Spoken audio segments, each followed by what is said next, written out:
Good afternoon, everyone. I realise it's getting that end part of the day, but just to reintroduce myself, my name's Glenn Toogood. I'm the General Manager of Hydrogen and Clean Fuels for entX. A little bit about entX, I won't go into too much detail, but we're a private equity company. We've got about 1,400 shareholders, mainly retail, institutional and family offices. I've been based here in Adelaide for probably the last, good past 12 years, but in more recent times we've sort of really changed our focus away from our original fossil energy or uranium development process, which we still do, hence why I have clean fuels in my portfolio. But we also do a lot of work across the space and defence as well as medical isotope sectors. Here we go. So I'm going to talk about two projects today, assuming I can quickly get through the two projects. The first project is really our Western Eyre project, and the second project is our foundation project, which is a direct hydrogen development for Kimberly-Clark, a tissue manufacturer located down in the southeast of South Australia. I think importantly, before I start, one of the key things when we look at investments, particularly in the green hydrogen or hydrogen space or renewable energy space, one of the first things we go to is looking at the regulatory environment in which we want to invest.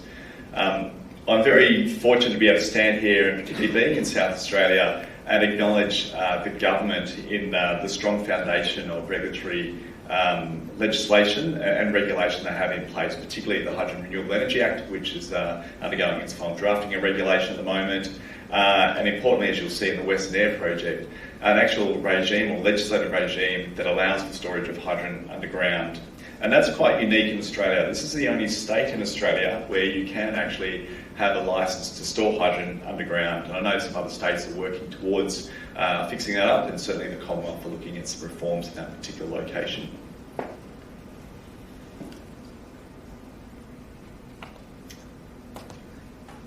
Okay, so the Western Eyre Green Hydrogen Ammonia project, WEGA as we like to call it, is a project which is located on the Western Eyre Peninsula. So I know we've talked a lot about the Upper Spencer Gulf today, so if you draw a line on a map pretty much due west of that, you get across to the western side. So we're about 180 kilometres south of Ceduna, probably about an hour and a half, 150 kilometres north of Port Lincoln, around the township of Alliston. Beautiful coastline, great place for great whites if you're a surfer. Certainly makes you a very fast swimmer, I think. But you know, a spectacular part of the world that is known for, well, one, it's a known renewable energy zone. It has incredible irradiance levels for solar. It also has some really good wind generation capacity factors, sort of up around the sort of 60%. It is an area that's not located to the grid, so you know, some people would say that it hasn't been developed because it doesn't have a grid location yet. But certainly looking at Ashley Matter's presentation earlier about with proposed grid or development transmission lines, certainly there is the potential for that into the future. So that's all very interesting, and generally when we look at good solar, good wind, we think, yeah, this is a pretty good location for a renewable energy project. One of the things we found at this location, actually, to Geoscience Australia's credit, they found it.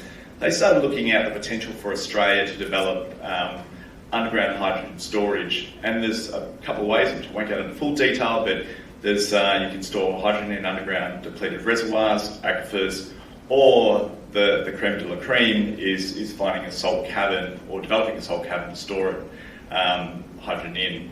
And as we know from particularly experience across Europe and parts of the US, the storage of hydrogen within underground salt caverns is one of the lowest cost forms of storing large volumes of hydrogen itself. God love Geoscience Australia.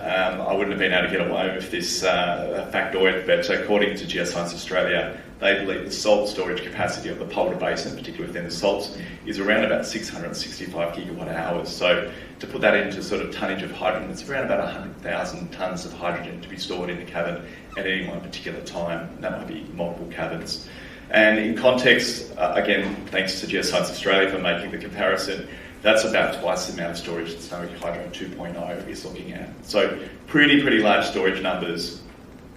And the other important thing, I guess, having that located right in this particular area is that, we're relatively close proximal to existing port infrastructure or the availability of new port infrastructure.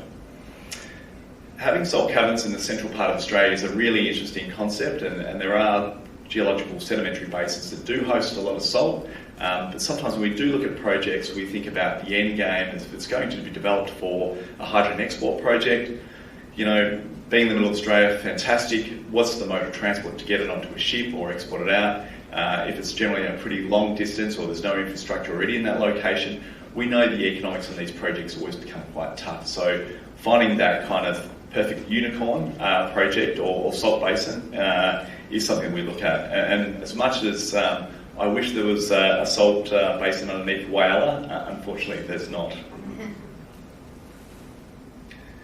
So just going into what we know about research in relation to the levelised cost of storage. This is some research that's come out of Bloomberg NEF, as well as some research that CSIRO had undertaken in 2021. But if we look at the different forms of hydrogen storage, and this is really important when we start thinking about the economics of large-scale hydrogen projects, so that classic levelised cost of hydrogen, which is your capital costs plus your operating expenditure over your period of investment, divided by your output on an annual basis to give that the dollar per kilogram cost. So if we start thinking about what are the inputs from a capital investment in a project, storage is one of those really big fat capital components that we look at too. How much storage do we need, which is obviously determined on how much we're going to be producing hydrogen 24 hours a day versus finding that sort of low curtailment period of the day where we're utilising low energy costs and then effectively storing that hydrogen for a downstream or secondary use of supply. But what we do know that from the storage research globally that we see that underground storage in underground salt caverns is roughly around about 23 cents a kilogram, as opposed to having to build an above ground engineered tank. You're looking at about $2.50 per kilogram US. So if you just take that alone, that $2 cost differential on a per kilogram cost of hydrogen, if we're sort of targeting this ethereal $3 or $4 per kilogram, that $2 is a big chunk. And I know a lot of people talk about the Inflation Reduction Act, about the $2 rebate per kilogram. I sometimes remind people that if that does go ahead, we've kind of got our own lowest cost economic development location here on the Western Eyre Peninsula. So getting into a little bit about entX's location and where its projects are. So you can see the red polygons that are sitting over the western part of the Eyre Peninsula. The grey undertone there is the Polder Basin. Is there any geologists in the room? Just raise your hand. Okay, David. I was going to say I can make up most of this stuff. There's no geologist, but David will keep me to account. So the Polder Basin's what we call an intratectonic basin. It's a very, very old basin. The salts within it are around about 850 million years old. So very, very old salts, but would have developed when there was a period where there was a lot of rifting in the Earth's crust and the breakup of Gondwana. And effectively those big valleys would have filled up with seawater, and over time they've evaporated into very large thicknesses of salt. In the offshore area, the area identified by the deeper, darker pink colour out where we've got 3 dots, Mercury, Gemini and Columbia, they were 3 wells drilled by Occidental Petroleum back in 1982 looking for oil. They didn't find any oil. It's a non-oil play basin, or certainly not enough oil or gas for a commercial development. But what they did find was this very, very large thickness of salt. We call it halite. And so this thickness of salt was found in some research done by Geoscience Australia to up to 1 kilometre thick. So if you think about a 1 kilometre big dome of salt, you can do a lot with that when it comes to actually creating a cavern.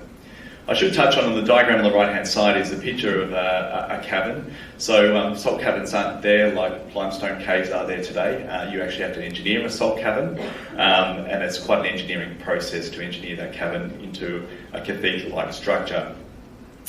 Hopefully this video will work. So very using oil and gas techniques, we'll drill down into the halite structure, so particularly putting our surface casing, protecting local groundwater, drilling down to the bottom depth of where we want to design and engineer that cavern. Once we get to that bottom depth, we engineer effectively the casing to start a dissolution process or a leaching process. So we use fresh water, can be slightly salt, can be even seawater, to start dissolving a cavern structure out. Once we get the design and start optimising the cavern shape, there's a few different techniques that, there's a lot of global expertise, probably not so much here in Australia, but there's a lot of global expertise that engineer and design these caverns, particularly given they've been operating in parts of Europe and Germany for the last good 50, 60 years. Once the process is finished, obviously the cavern casing comes out and effectively the cavern is stored, the gas is then inserted into the cavern. So generally we've seen a lot of natural gas being stored in caverns. In the US there's a lot of crude reserves stored in caverns, but salt is a very ductile structure. It's a very light structure, it wants to move a lot. It has pretty much limited permeability, which is the important factor in that we don't get leakage coming through cracks in the salt. In fact, the salt itself always wants to close back in again. So keeping a cushion gas or constant pressure on those caverns is really, really important. Also, depth is a really important factor when it comes to keeping pressure. So these cavernous structures in the Polder Basin are some up to anywhere between 800 to 1800 metres below surface. And we see downhole pressure gradients in that particular area around about 1,000 pounds a square inch, or 60 to 70 bar. So if you think about pressure and how much we can squeeze of hydrogen into it, you can actually squeeze quite a lot of hydrogen in. At the surface, we would have a processing to rehydrate the gas, the hydrogen gas that is, because it does get wet during the process. But these cavern structures can last 60, 70 years, so they are long-term investments. It's all really interesting having a salt cavern, but if I could stand up here in 2 years' time and have a talk about it, because we've had some great salt caverns and we're going to develop them.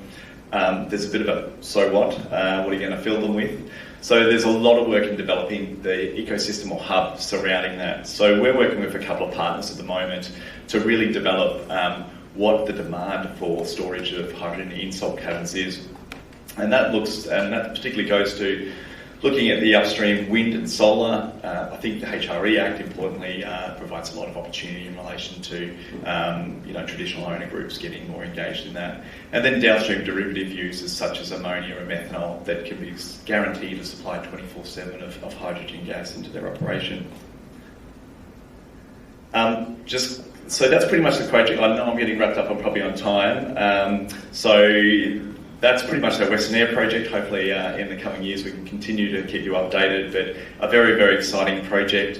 We think the project has the capacity to sort of be in the gigawatt scale, providing downstream ammonia or methanol for export uses, and we certainly think it's a great location given the natural occurrence of salt caverns below the area, and certainly unique for if not South Australia, certainly for Australia, and getting a lot of interest at the moment from overseas developers.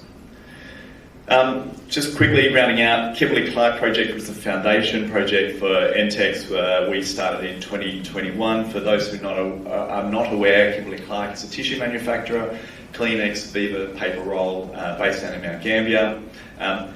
This manufacturing location, is what I would say is the poster child for the National Reconstruction Fund. It's a regional manufacturer.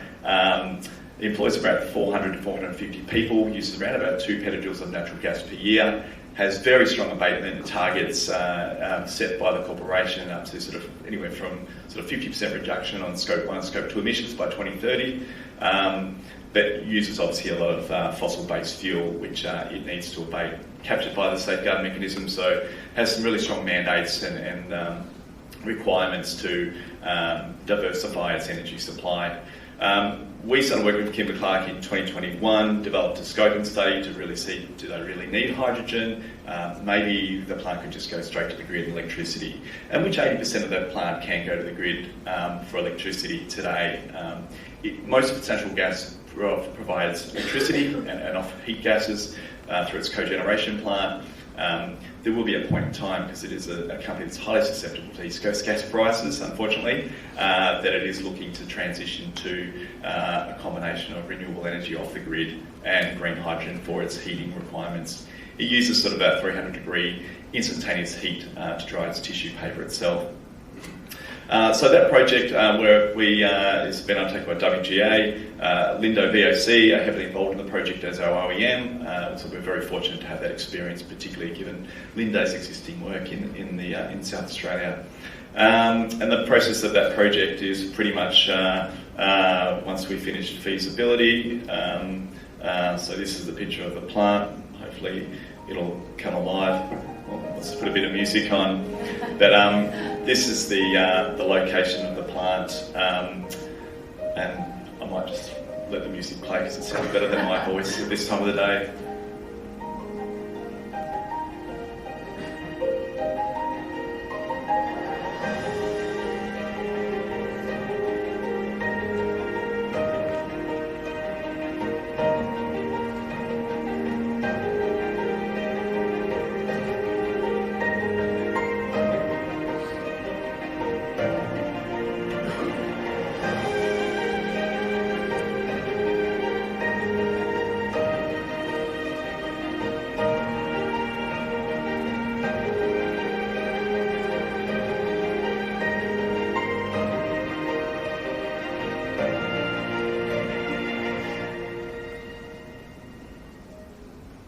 So that's my nomination for the Academy Awards. But just to close off on that particular project, it's been a great project to work on. It is our prosperity project for the southeast. We talk a lot about Whaler, but we're already seeing some of the evolution from the local ecosystem, particularly very forestry focused, on how they can leverage the development that entX are doing for Kimberly-Clark to provide more green hydrogen for the region, and particularly development of downstream derivative products, particularly green methanol, because there is a rich source of biogenic CO in the region. So on that note, I'll finish off, but thank you so much.